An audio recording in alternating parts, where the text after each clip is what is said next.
Halo kawan pajak, jumpa lagi bersama saya Ari dalam episode Ngopi, Ngobrol Pajak Terkini.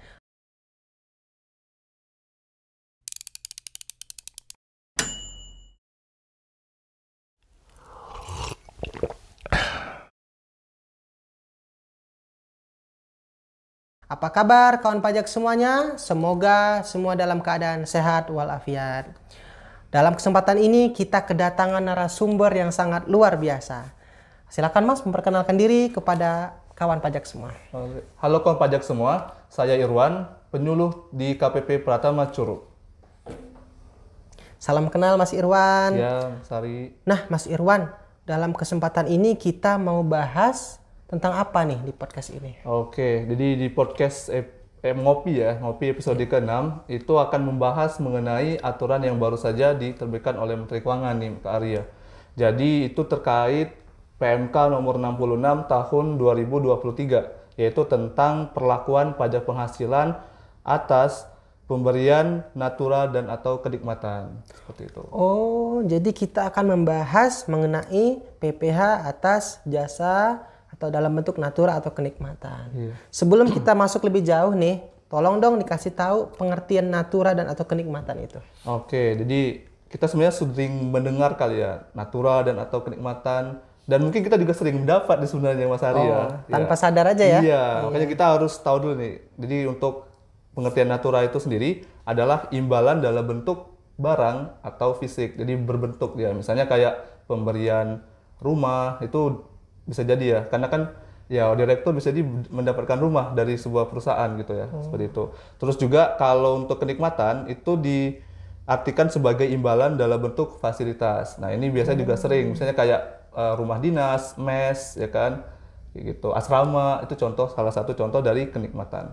Oh, jadi natura itu berupa fisik ya barang. Kalau kenikmatan itu berupa fasilitas. Dicatat tuh kawan pajak. Iya. Selanjutnya nih, kami juga mau tahu dong dasar hukumnya apa sih aturan ini berlaku ini. Oke, jadi pertama kita dari Undang-Undang PPh ya nomor 7 tahun 1983 yang sebagaimana telah diubah terakhir dengan Undang-Undang HPP nomor 7 tahun 2021.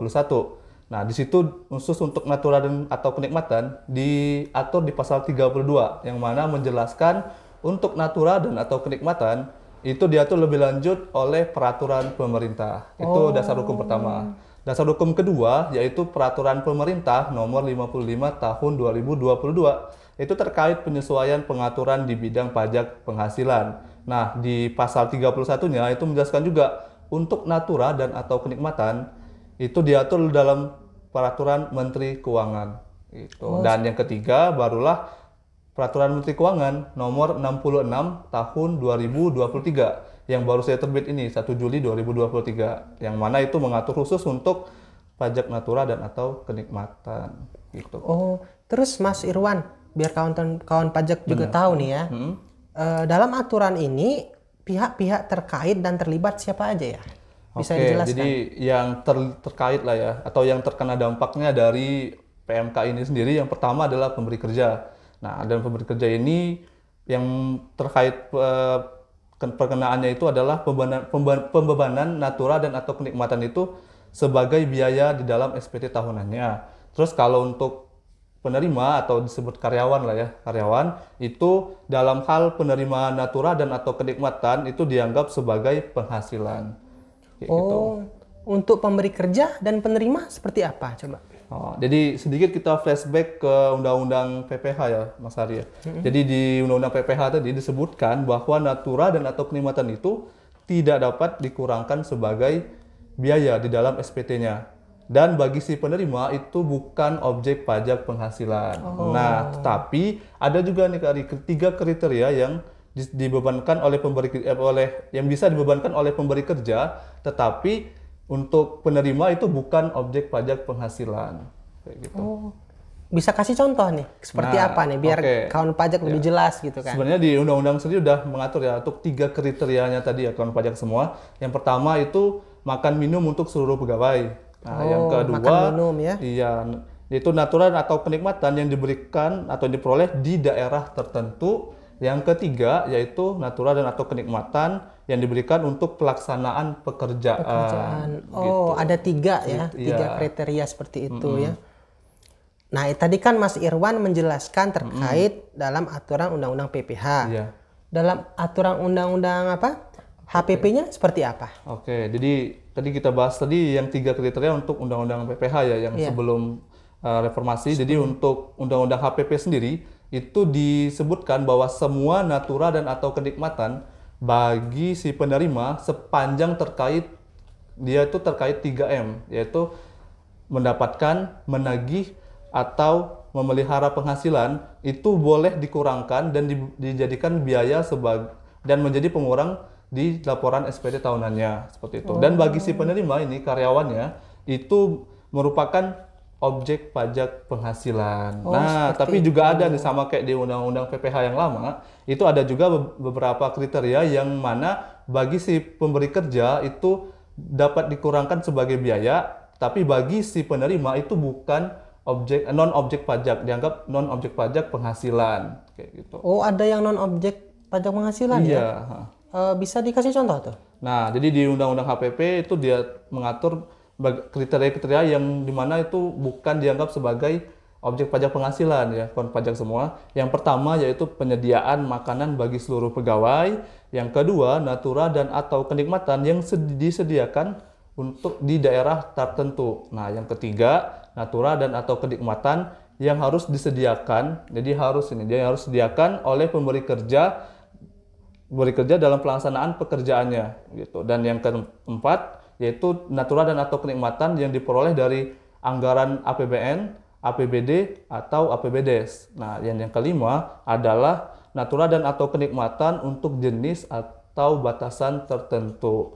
Nah, jadi dari aturan Undang-Undang PPH yang lama itu kita mendapat 2 tambahan, yaitu ada anggaran dari APBN, APBD atau APBDes dan untuk jenis atau batasan tertentu. Jadi Undang-Undang PPH menambah 2 kriterianya. Oh, seperti itu. Cukup banyak ya kriteria non objek PPH ini. Benar sekali. Tuh, dicatat tuh kawan pajak. Tapi tadi Mas Irwan menjelaskan nih untuk kriteria pertama bagaimana tuh? Oke, jadi untuk yang kriteria pertama ya itu penyediaan makan minum bagi seluruh pegawai.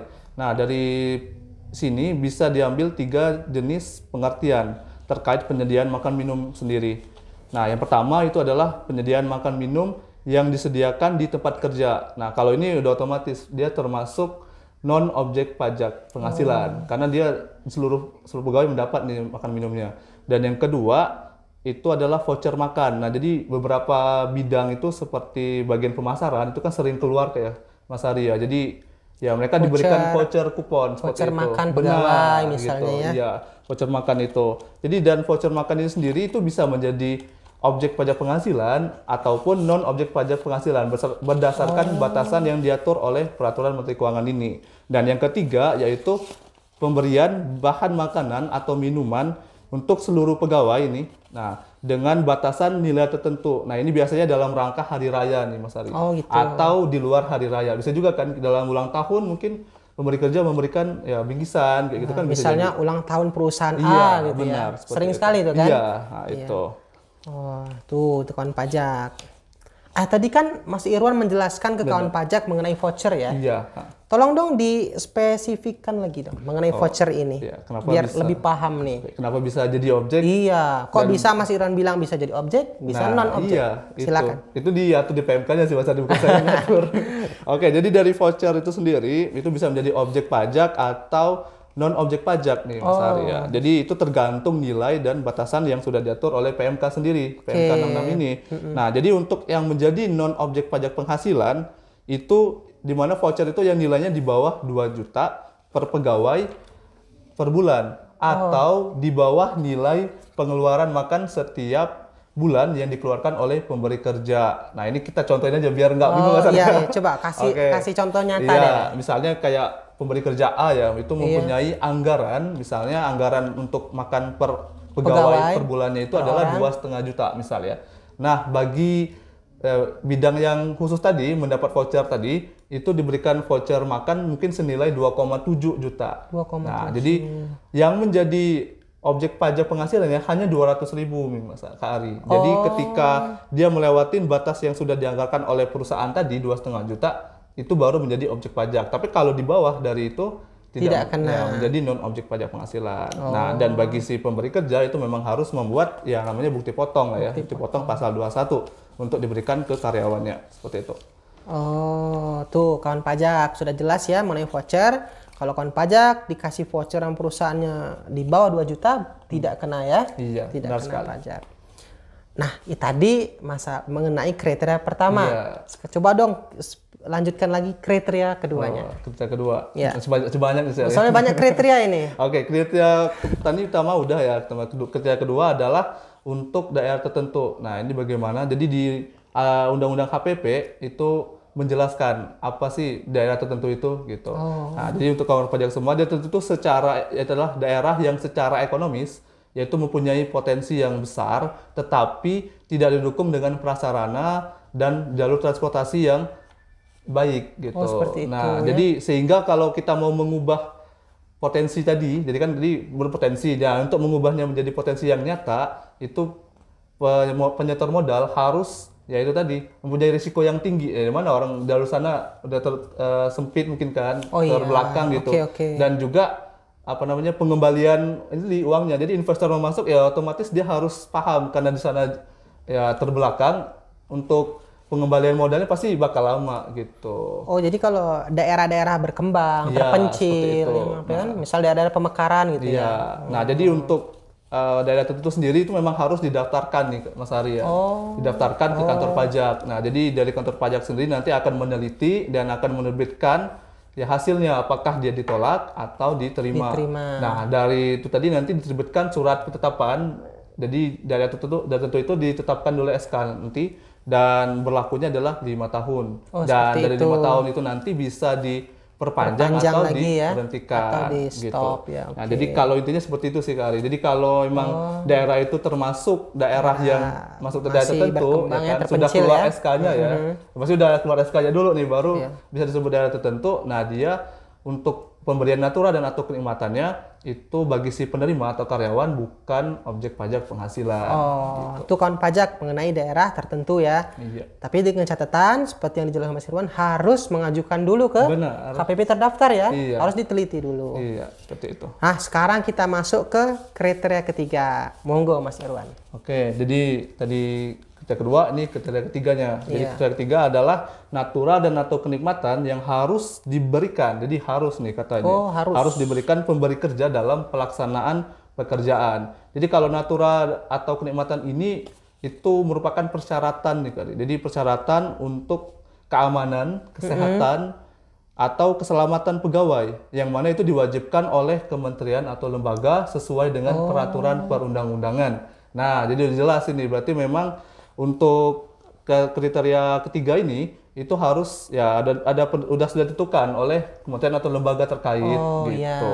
Ya, untuk jenisnya sendiri itu ada beberapa macam. Ini contoh aja misalnya kayak pakaian seragam atau peralatan yaitu untuk keselamatan kerja kan gitu. Terus juga ada fasilitas antar jemput pegawai, ada juga penginapan untuk awak kapal. Oh, seperti itu. Nah, dan yang terakhir itu juga dalam rangka penanganan bencana nasional, endemi atau pandemi. Nah, itu juga bagi si penerima kalau menerima natura dan atau kenikmatan itu tidak dikenakan ya. Ya, dianggap sebagai non objek pajak penghasilan. Ini banyak terjadi di kasus ini ya dalam perusahaan-perusahaan pertambangan. Iya, benar. Sering antar jemput, karyawan kan seragamnya khusus. Gitu. Nah, itu nggak kena ya? Iya. Kalau dikenain mungkin ya repot juga. Ya, lanjut Mas Irwan. Iya. Sekarang lanjut deh kriteria keempat. Monggo Mas Irwan. Udah hampir habis ya. Silakan. Oke, kriteria keempat ini adalah ya natura dan atau kenikmatan yang diberikan kepada ya karyawannya itu yang bersumber dari dana APBN, APBD atau APBDes. Termasuk APBDes? Benar, masuk semua. Karena sekarang udah ada anggaran sendiri ya desa ya. Gitu. Makanya dari ketika kita mendapatkan natura dan atau kenikmatan dari anggaran pemerintah lah ya kita anggap lah ya, kita kumpulin. Nah, itu bukan objek PPh seperti itu. Jadi kalau kawan semua dapat itu ya tidak usah ragu lah. Jadi udah dibebasin loh dari negara gitu. Oh, berarti pegawai pemerintahan, artinya kan yang fasilitasnya diterima dari dana APBN, APBD, APBD sini tidak termasuk objek ya. Sudah jelas itu. Sudah jelas. Wah, sekarang kita ke kriteria terakhir nih. Yaitu natura atau kenikmatan untuk jenis dan atau batasan tertentu. Monggo dijelaskan bagaimana itu Mas Irwan. Kalau yang kelima ini sebenarnya udah dirinci sih dari peraturan PMK-nya sendiri ya Kak Ali ya. Nah, jadi sudah di list di peraturan Menteri Keuangan nomor 66 tahun 2023. Nah, apa aja listnya? Ini saya coba bacain satu-satu lah ya. Mungkin soalnya kawan pajak penasaran ini. Misalnya nih, jadi makan minum untuk seluruh pegawai itu ada batasannya. Nah, kan kelima tadi kan adalah natura dan atau kenikmatan yang diberikan untuk jenis untuk jenis barang atau batasan tertentu gitu. Nah, jadi di PMK sudah mengatur ya tadi makan apa minum, saja tuh? Iya, makan minumnya, makan minum seluruh pegawai 2 juta batasannya diatur ya. Per orang? Per orang, per nih, per bulan juga. Per bulan. Per bulan. Ya, 2 juta per bulan. Akumulasi ya, akumulasi. Gitu. Terus kalau bingkisan itu 3 juta per pegawai per tahun, tapi 3 juta bingkisan. per tahun. Per tahun, nggak per bulan. Iya. Oke. Terus yang ketiga ada fasilitas olahraga nih. Jadi selain golf ya, intinya yang olahraga-olahraga mungkin yang punya orang-orang elit itu dibatasi dengan 1,5 juta per tahun. Per tahun. Nah, yang keempat fasilitas tempat tinggal itu kayak apartemen atau rumah itu 2 juta per bulan per pegawai. Ya, kalau yang fasilitas tempat kayak asrama dan sebagainya itu tidak ada batasan. Tidak ya. Ya, terus kalau kayak fasilitas kesehatan, kendaraan, peribadaan atau fasilitas iuran, misalnya ada juga nih iuran pensiun yang ditanggungkan gitu. Nah, itu tidak ada batasan. Nah, seperti itu. Nah, tapi kalau lihat dari beberapa jenis tadi ya, itu kayaknya yang lebih kita mau bahas di ini adalah bingkisan kali ya. Karena kan bingkisan ini karena lebih sering ya. Iya, kita mungkin juga pernah dapat kali ya. Nah, ini mungkin kita yang mau bahas di situ lebih fokusnya gitu. Iya. Gimana sih perhitungan bingkisan nih coba sekarang jadi untuk dijelaskan. Aturan di PMK ini sendiri mengatur bagaimana untuk bingkisan tadi batasannya adalah 3 juta ya. Maksimal. Ya, 3 juta enggak, 3 juta per pegawai per tahun. Per tahun. Jadi kalau nilainya di bawah itu dianggap non objek. Tapi kalau di atas baru dianggap objek pajak penghasilan. Dan ini bersifat kumulatif. Nah, tapi ini dicatatkan dulu ya untuk kawan pajak semua bahwa untuk bingkisan ini kalau dia diberikan untuk hari raya, peringatan hari raya itu semuanya dianggap non objek pajak penghasilan ya. Itu dikecualikan ya. Iya, jadi kalau dia di hari raya, cuma kalau nggak di luar itu baru berlaku batasan ini. Ya, karena kan bisa aja tadi saya contohin untuk perusahaan ya ulang tahun perusahaan diberikan bingkisan dan sebagainya. Nah, pasti ada pemberian ya kan dari pemberi kerja. Nah, kayak gitu.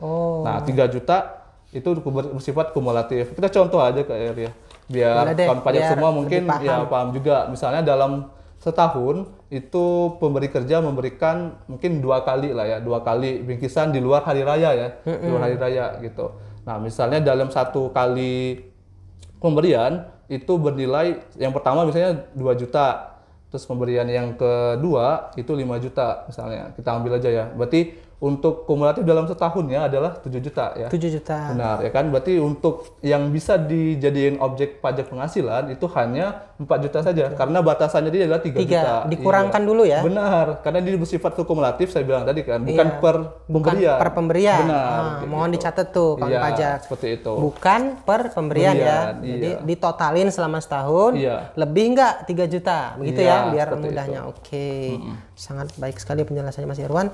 Nah, terus Mas Irwan, kita kan harus tahu juga nih, apakah penilaian atas natura yang diberikan tersebut ya, kira-kira bisa dijelaskan nggak mengenai penilaian itu sendiri? Jadi di aturan PMK sendiri juga mengatur ya, bagaimana untuk penilaiannya ya, karena memang ya itu untuk mencari dasar pengenaan pajak nanti kan. Kalau kita nggak tahu nih nilai yang kan natura ini dan kemarin ini kan berbentuk barang ya, bukan cash kan. Karena makanya harus dinilai, makanya di PMK sendiri udah mengatur. Jadi untuk natura itu penilaiannya itu berdasarkan harga pasar. Iya. Terus kalau untuk kenikmatan itu berdasarkan nilai yang dikeluarkan atau yang seharusnya dikeluarkan. Nah, mungkin kita kasih contoh ya biar agak ya biar teman-teman pajak semua juga paham. Untuk ya kalau natural ya harga pasar lah ya. Jadi misalnya kayak pemberian beras, gula, ya kita cari harga pasar itulah Harga yang pasaran berapa iya, ya? seperti itu. Nah, terus kalau untuk kenikmatan, nah, kan fasilitas ya. Misalnya kayak dia diberikan fasilitas apartemen. Misalnya kayak direktur dikasih apartemen. Nah, di situ kan ada biaya-biaya nih. Misalnya betul, kayak betul. biaya sewa, ya kan? Sewa apartemen. Terus ada juga mungkin biaya perbaikan lah, mungkin listriknya mungkin rusak gitu kan. Iya. Nah, misalnya totalnya biaya tadi adalah 2 juta, ya kan? Nah, misalnya 2 juta itulah yang menjadi penilaiannya. Oh, Nah, seperti gitu. itu. Jadi penilaiannya itu 2 juta. Kalau Berarti ya penilaian ini harus diperhatikan banget sama si pemberi kerja ya. iya, pasti itu memang kena untuk dasar pengenaan pajaknya kan gitu. Pasti ini erat kaitannya dengan waktu pemotongan dan waktu penyetoran dong terkait aturan PPh ini. Mohon dijelaskan dulu Mas Irwan terkait aturannya. Kalau penyetoran mungkin sama seperti pajak penghasilan ya. Jadi ya bagaimana pengaturan pajak penghasilan ya seperti itu juga. Jadi kalau penyetoran kan otomatis di tanggal 10 bulan berikutnya gitu ya. Misalnya kalau ada terutang natural atau kenikmatan ya diwajibkan setor di tanggal 10 bagi pemberi kerja gitu ketika dipotong ya. Nah, terus waktu pemotongan. Jadi kalau untuk waktu pemotongan di aturan PMK ini sendiri yaitu dia dilakukan pada akhir bulan terjadinya. Terjadi ini ada dua nih. Ya kan misalnya kan ada natura dan kenikmatan. Kalau natura misalnya kalau dia barangnya berbentuk barang tanah atau bangunan, nah itu pada saat pengalihannya. Oh, saat pengalihan. Iya, jadi kalau emang dia pas pengalihan itu, nah itu akhir bulan harus dipotong. Potong PPL 21-nya. Terus kalau untuk selain barang tanah bangunan, itu pada saat terutangnya penghasilan. Misalnya kayak dia memberikannya di bulan Februari, yang paling nggak akhir Februari itu harus dipotong. Gitu untuk ininya. Tapi kalau untuk kenikmatan, itu pada saat penyerahan haknya gitu. Baru dilakukan pemotongan di akhir bulannya. Di akhir bulan ya. Nah, tapi untuk pemotongan PPh-nya sendiri itu ada catatannya nih Kak Ari. Oh, bisa dijelaskan kawan pajak catatannya apa itu? Nah, jadi dikarenakan Peraturan Menteri Keuangan Nomor 66 Tahun 2023 ini berlakunya sejak 1 Juli 2023. Nah, jadi di aturan ini mengatur untuk pemberi kerja ketika untuk natural atau kenikmatan yang diberi sebelum Juli, sebelum aturan yang baru ini ya, Januari sampai Juni itu tidak perlu melakukan pemotongan. Tidak perlu. Tapi untuk bagi penerima natural dan atau kenikmatannya itu harus melakukan self assessment sendiri gitu. Menilai sendiri. Iya, yaitu menghitung terus menyetornya juga kalau ada objek pajaknya ya gitu, dan nanti dilaporkan di dalam SPD tahunannya nanti. Gitu.